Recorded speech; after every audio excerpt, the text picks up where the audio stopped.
The Book of Remembrance of Our Ancient Grandmothers. This book is dedicated to all those who love the Lord and think upon his name. Then they that revered and loved the Lord spake often one to another, and the Lord hearkened and heard it. And in his presence a book of remembrance was written for them that revered the Lord, and that thought upon his name. Malachi 3:16. Forward. When I was asked to write the foreword for this book, I felt honored and a bit intimidated. I have been a scribe for the past 14 years, and I have published all of our church's texts. I have been intimately involved in the production of our texts, from scribing the words of the seer as he views through the Urim to the layout of a finished edited book. However, I have never had to write anything. Sharing my thoughts in this process feels very personal, and I hope I am able to do credit to the sacredness of this endeavor. I have a deep love of all of our volumes of the Book of Remembrance. We have received so much knowledge over the years that it can be overwhelming to try to comprehend God's goodness to us in giving us these gifts. And these books have changed my life in profound ways. Having a glimpse into the mind of God himself, as well as holy people, can have such an impact on how we think and what motivates us in our lives. This has certainly been true for me, but this particular volume, the Book of Remembrance of Our Ancient Grandmothers, is unique and exciting amongst the texts we have. It is also my personal favorite. As I have gone through the process of preparing this text for publication, I have had the opportunity to read and study the information over and over again. As I have studied it, I have come to love the people in it. As I said before, I love and respect all the ancient texts we have and the people whose lives are recorded in them, but they have always seemed to me to be so far removed from my daily life that the people almost seem like superstars. For instance, in the Book of Remembrance of Enoch, the story of the life of Enoch and of all he accomplished is amazing. His life is full of highlighted moments, and his walk with God is profound. Sometimes when I read it, I find myself thinking how different my life is to the life Enoch lived, and that gulf can make using Enoch as an example quite difficult. How could I ever be that holy, I sometimes wonder to myself. When working on this book about our ancient grandmothers, I continually felt how relatable the women were. As I studied it, I had the reoccurring feeling that I was made to do these things, live this way, relate like them, which is the overarching theme of this book, and they have accomplished a great thing in my life as well. They developed relationships, virtue, parenting, forgiveness, teaching, and other cultural aspects that have been passed down through the many generations that separate them from our own time, and given those gifts to me. Those gifts allow me to worship, to know God personally, to heal, and to pass on to the next generation what I know. When God created women, he gave us the innate ability to join. Women join things. If you are a woman, you know what I am talking about. It is natural to join your family to one another. We join people with food and fellowship. We join by sharing and serving. It is in everything we do. The outstanding women in this record did many acts of joining. They joined their families, but they also joined all of mankind to specific and necessary parts of life. One woman, Ada, was kidnapped from her own wedding, and she took forgiveness to unknown new levels. She forgave her captor for all the things he did to her over the course of her captivity, which was more than 20 years. If she can forgive him, it seems a small thing for me to forgive my friends and neighbors. She joins me to forgiveness. She makes available to me the freedom of being forgiving. Ada had a daughter named Iona, who was born during her captivity. Iona never knew her father, which is probably a good thing since he was extremely wicked. Later, Iona's husband abandoned her, and she was viewed as divorced. which in that time meant she was supposed to remain silent and not speak or teach. But her mother had been forgiving and happy, and she had never talked about being in captivity. So Iona grew up not even knowing that she was born a captive. Her mother taught her, and they lived happily together. Iona was joined to that freedom by her mother. She was a very holy woman who lived through many hardships, and she joined mankind to being responsible for themselves and the kind of life one chooses to live, regardless of circumstances. She chose to be holy and good in spite of having bad circumstances in her life, which could have made her negative and bitter in her spirit. She lived a victorious life of loving her Creator and her children because she felt responsible to determine for herself what kind of life she could live. That empowers me today. Regardless of difficulties that arise, I am always in charge of my own life. I can choose to be happy and virtuous and forgiving or not, but I am answerable before God for my own life. Iona joins all of us to that truth. All the women in this book have wonderful, relatable qualities, and they lived amazing lives. In all of our beautiful writings, it wasn't until I read this book that I truly felt my own inborn holiness. These holy women are my mothers and grandmothers. They are the grandmothers of us all, and they have left us our inheritance to live inspired lives like they did, using their examples and following in their footsteps. These women have made it possible for each of us, men and women alike, in whatever time we happen to be born into, to live our lives in purity, holiness, and to be in control of our lives even when surrounded by wickedness. There is so much more here, many more examples than I have shared. I feel so incredibly blessed by this work, and it is my hope that you will be blessed by it too. June 4th, 2017, Shema, Chief Scribe, Brotherhood of Christ Church. Preface. This volume is the third in a sequence of 4 volumes to be printed of the Book of Remembrance. The first volume is the Book of Remembrance, the first and second books of Kahee. Kahee was a prophet and holy man who lived nearly 5,000 years ago and recorded his experiences and visions from God on a stone tablet. His visions encompass the 24 high priest communities throughout the course of the earth, the 1,000-year reign of Christ on earth, the creation of the earth, and the final judgment of all people. The second volume is the Book of Remembrance of Enoch, taken from 2 stone tablets, which record the experiences of our first parents in Eden, and then the life of the holy man Enoch, of the 7th generation, his righteousness, establishing worship, and divisions of the earth. The 4th volume, which will end the series, will be the Book of Remembrance of Melchizedek, due out in the next few years. This 3rd volume is the Book of Remembrance of our ancient grandmothers. This account is taken from yet another stone tablet, the guidance tablet written by Enoch, and covers the earliest generations of mankind in their attempts to develop their language, family cultures, holiness, and virtue. The information in this text is completely new and different in scope than the previous 2 volumes. However, many names reappear and stories overlap as those people take greater or lesser roles in the ongoing narrative. All these volumes are interpreted from stone tablets written by ancient people. These are not translations from one language to another, but rather a vision through an ancient instrument known as the urn. These visions are given to a seer and are literally seen through the eyes of God, by allowing God to show the seer his own view of events. The seer hears, sees, feels, and even smells as though he were actually present at the event seen, because he is sharing God's view, and God, being eternal, was there. So these texts are unique in that they come from ancient people and experiences, but they have been received by contemporary people and therefore are expressed in modern language.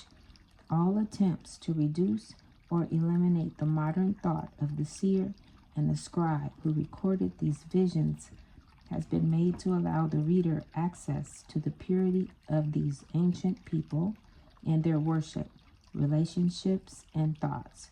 For more information on the nature and use of the Urim, please refer to the introduction of the first and second books of Kahee. Introduction. The Book of Remembrance of Our Ancient Grandmothers is a companion book with the Book of Remembrance of Enoch and the Book of Remembrance, the first and second books of Kahee. The first two deal with the same period of time from Eden to the flood, with individual story overlaps. All of the books of remembrance are an account obtained from visions brought through the use of the Urim. The Book of Remembrance of Enoch concerns the development of the righteous people of Enoch. It takes place in the geographic area east and south of the Ariel Sea, which land they call Maween, which means the dwelling place of God. It concludes with the righteous people of Enoch being translated into heaven, or it could be said taken back to Eden, which occurs just before the time of the flood. The Book of the Remembrance of Our Ancient Grandmothers takes place in an area west of the Caspian Sea, mostly between the Greater and Lesser Caucasus Mountains, and also west into modern-day Turkey. The Caspian Sea was called by the ancients the Shaman Sea because it sparkles in the sunlight. They called the land area Qatar, after a prominent mountain there. While the people of Enoch were isolated from the wicked, the people of Qatar were surrounded by encampments of wicked people. This volume is an account of their social and spiritual development leading up to the flood, when the most evil of the wicked were destroyed.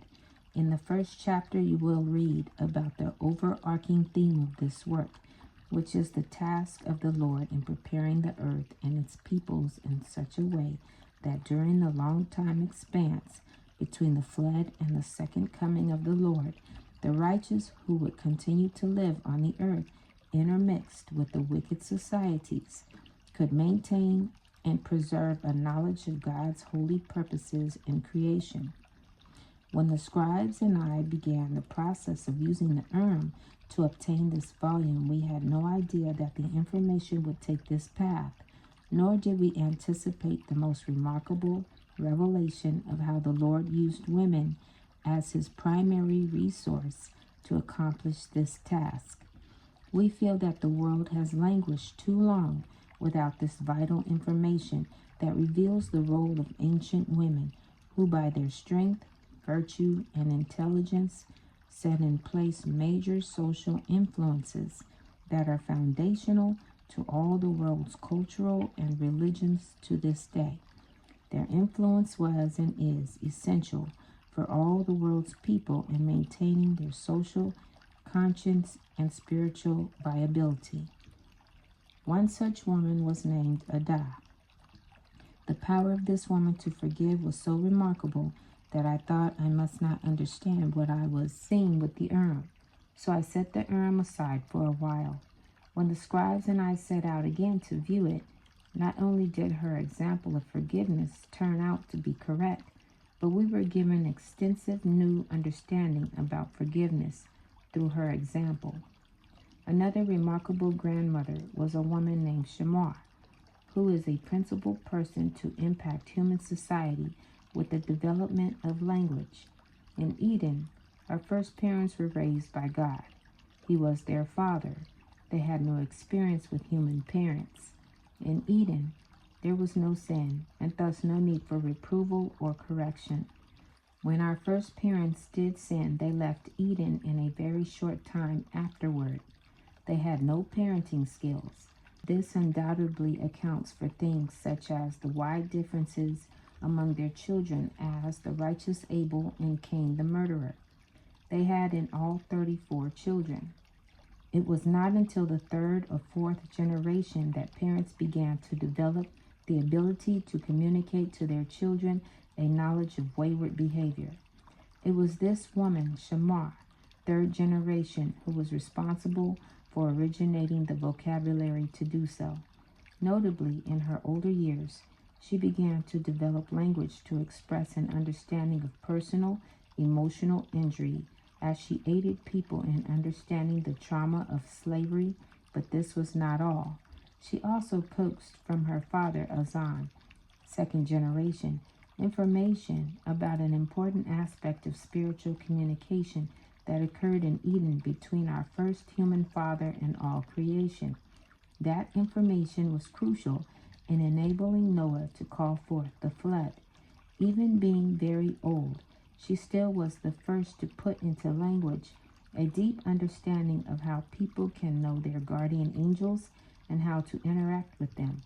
These last two achievements have been lost to the world until this writing. One last example on this topic is a grandmother named Chavah. When she was a young teenager, she intervened in a large gathering of her people who were trying to determine if they would fight the wicked who had given rise to the Nephilim. Her simple, wise speech turned the tide, and her people migrated away rather than engage in the Nephilim wars preceding the flood.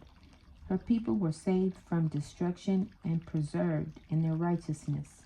Noah's mother and father were newly married about that time and were among those who moved west in that great migration. If it had not been for Chavah's wise counsel, all the forebears of Noah would have been scattered or destroyed, and it would have changed the course of the earth. It is certain that without the influence of these women, all the knowledge and understanding mankind gained up to the time of the flood concerning the nature of God, the knowledge of creation, and the comprehension of the meaning of our gift of life could not have been passed on to the generations after the flood. I think it would be helpful here to give the reader some explanation of terms. Throughout these volumes, the ancient names of people and places are used. The original ancient name of God is Anokeesed, I am loving kindness. The original names of Adam and Eve, our first parents, are Yatsekawd, the first counselor and companion to creation, and Chavah, life giver. She was later called Naba, which means the mother of all the living. Their son Cain's original name was Kenneh, a sweet reed, and Abel's name was Matteniah, gift of God, rather than needs to be replaced, which is the meaning of the name Abel. The original name for the man that God would become, the one we call Jesus Christ, was Motsah, the Lamb, which means the living waters that flow out with me. And finally, the Yahawahshi are the holy watchers, or angels of heaven, mentioned in the Bible and the Dead Sea Scrolls, while the Yahawahshi are the fallen watchers who fell away with Satan when he rebelled. Throughout this account, there is example after example of women being central in their assistance to the Lord in his task to prepare the righteous to endure in the time following the flood. While the influence of these women was of primary importance in shaping society, as incredible as it may sound, their most important achievement was in the area of the development of language. Humans are not born with the ability to speak in terms of language.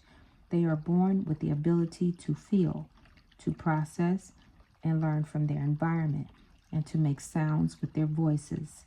As children grow, they develop the ability to mimic sounds and develop speech, and this is unique to humans. As you read this volume, you will encounter many instances when new circumstances initiated the need for new vocabulary, from the practical aspects of developing the ability to teach and guide children as parents to the theoretical explanations of new ideas such as life after death. And now a word about what to look for with the development of language as you read. In my view, Yaatsekawd had a very limited vocabulary, and he didn't seem to gain more as he went on to live his long life. The instances of him speaking are primarily his rehearsal of that which God said to him in Eden. He most often taught his children by quoting things that God had taught him. Chavah, however, did increase her vocabulary, as her need to teach her children was more of a daily need, but she didn't increase it nearly as much as those in the succeeding generations. An interesting thing to note is the first family was widely dispersed at the time when Kenneh murdered his brother. This was very early on. This indicates that the early development of language took place in many different places with a variety of groups all at the same time. What the reader will find transpiring during this culturally formative period is in the land of Maween. There developed a cultural norm pointing toward using a language of feelings. In the land of Qatar, there developed more of a verbal language to communicate. In the appendix, there is a chart illustrating the contrast of social views established in these two places. Throughout the narrative, the Lord directs specific persons in Maween to migrate to Qatar in order to facilitate this development of language and religious culture. Because of this, Qatar was the place where formal worship, teaching, and learning first developed. An example from the chart in the appendix would be the 10 guidances. These original guidances, which later became the 10 Commandments, were given to the people of Maween by Enoch and were called the 10 guidances for happy living. They were viewed to be for the purpose of people acting in such a way to bring happiness to Anokeesed, so that he wouldn't be burdened with sadness or anxiety over his children.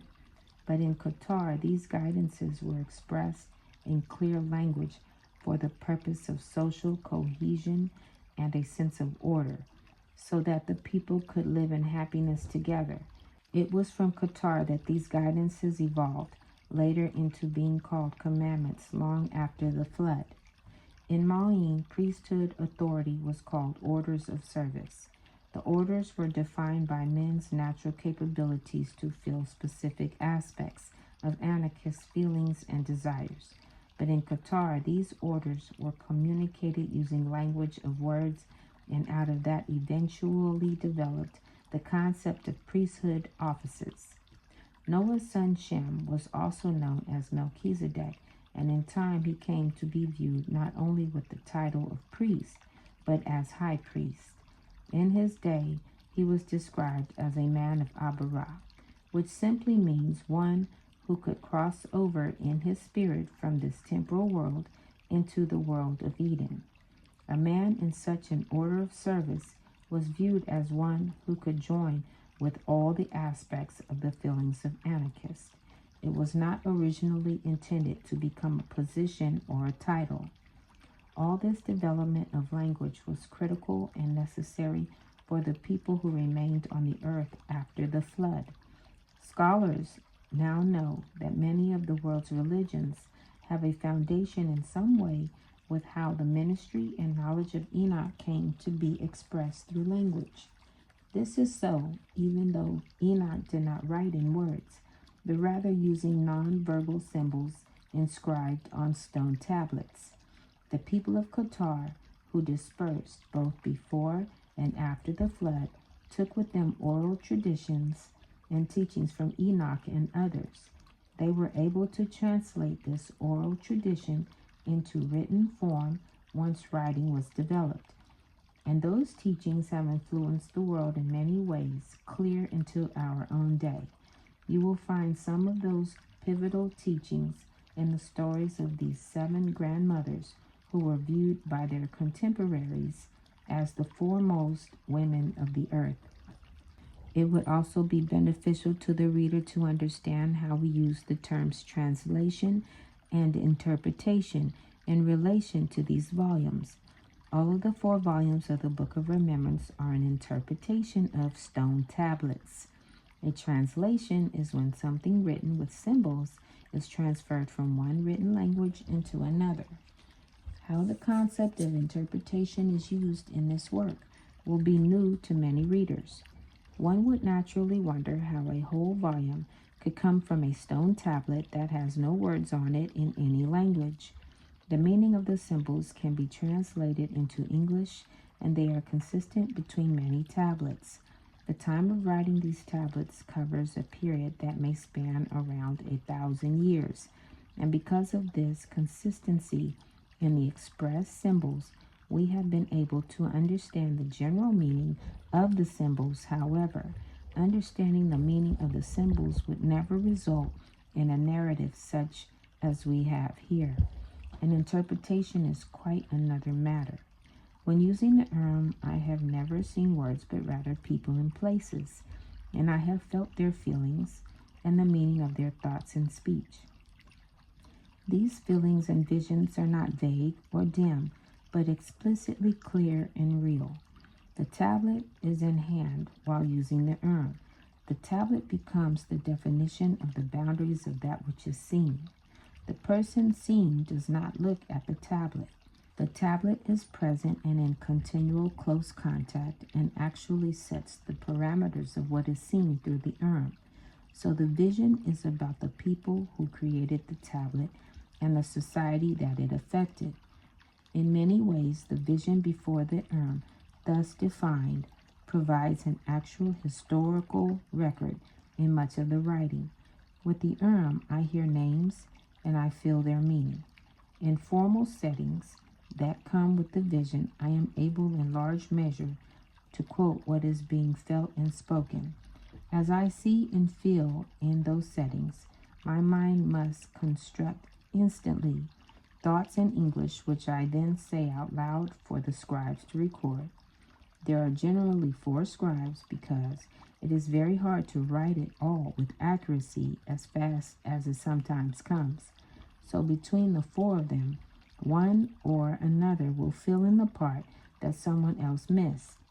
Most chapters come out of an approximately 50-minute session.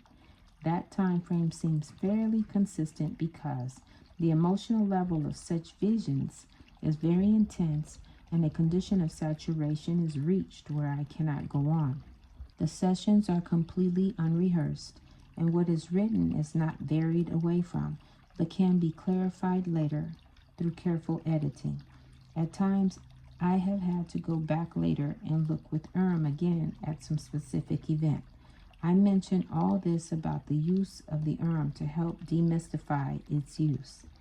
In conclusion, what we have produced in this volume is remarkable. It has the capacity to greatly enhance the reader's spiritual growth and overall understanding. Each volume in this series has greatly impacted my own life as well as our corporate understanding and worship within our community. My hope is that each reader will approach this work with seriousness and with faith. When reading this material, faith is obtained by allowing the writing to speak for itself and the Spirit to bear witness. There is never any attempt to persuade the seer. The Guidance Tablet, a record written upon a stone tablet by Enoch, the 7th from Yaatsekawd, concerning the task of Motsah the Lamb, to prepare the world for the long duration and see to it that a righteous people remained, and the purposes of Anokeesed for creation would be preserved after Maween returned to Eden, and the valleys of Yashiyah were swept away by the flood. This concludes the Book of Remembrance of our ancient grandmothers. Forward, Preface, Introduction. Shalom.